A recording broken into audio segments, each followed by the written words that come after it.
book of Genesis, chapter 2. So the creation of the heavens and the earth and everything in them was completed. On the seventh day, God had finished his work of creation, so he rested from all his work. And God blessed the seventh day and declared it holy, because it was the day he had rested from all his work of creation. This is the account of the creation of the heavens and the earth. When the Lord God made the earth and the heavens, neither wild plants nor grains were growing on the earth, for the Lord God had not yet sent rain to water the earth, and there were no people to cultivate the soil. Instead, springs came up from the ground and watered all the land. Then the Lord God formed the man from the dust of the ground. He breathed the breath of life into the man's nostrils, and the man became a living person. Then the Lord God planted a garden in Eden in the east, and there he placed the man he had made. The Lord God made all sorts of trees grow up from the ground, trees that were beautiful and that produced delicious fruit. In the middle of the garden he placed the tree of life and the tree of the knowledge of good and evil.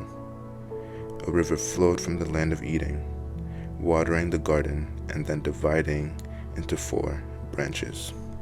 The first branch, called the Pishon, flowed around the entire land of Havilah, where gold is found. The gold of that land is exceptionally pure. Aromatic resin and onyx stone are also found there. The second branch, called the Gihon, flowed around the entire land of Cush. The third branch, called the Tigris, flowed east of the land of Ashur. The fourth branch is called the Euphrates. The Lord God placed the man in the Garden of Eden to tend and watch over it. But the Lord God warned him, "You may freely eat the fruit of every tree in the garden, except the tree of the knowledge of good and evil.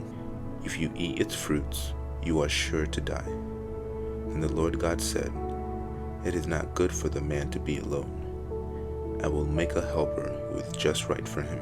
So the Lord God formed from the ground all the wild animals and all the birds of the sky. He brought them to the man to see what he would call them. And the man chose a name for each one. He gave names to all the livestock, all the birds of the sky, and all the wild animals. But still, there was no helper just right for him. So the Lord God caused the man to fall into a deep sleep. While the man slept, the Lord God took out one of the man's ribs and closed up the opening. Then the Lord God made a woman from the rib, and he brought her to the man. At last, the man exclaimed, "This one is bone from my bone, and flesh from my flesh. She will be called woman, because she was taken from man." This explains why a man leaves his father and mother and is joined to his wife, and the two are united into one. Now the man and his wife were both naked, but they felt no shame.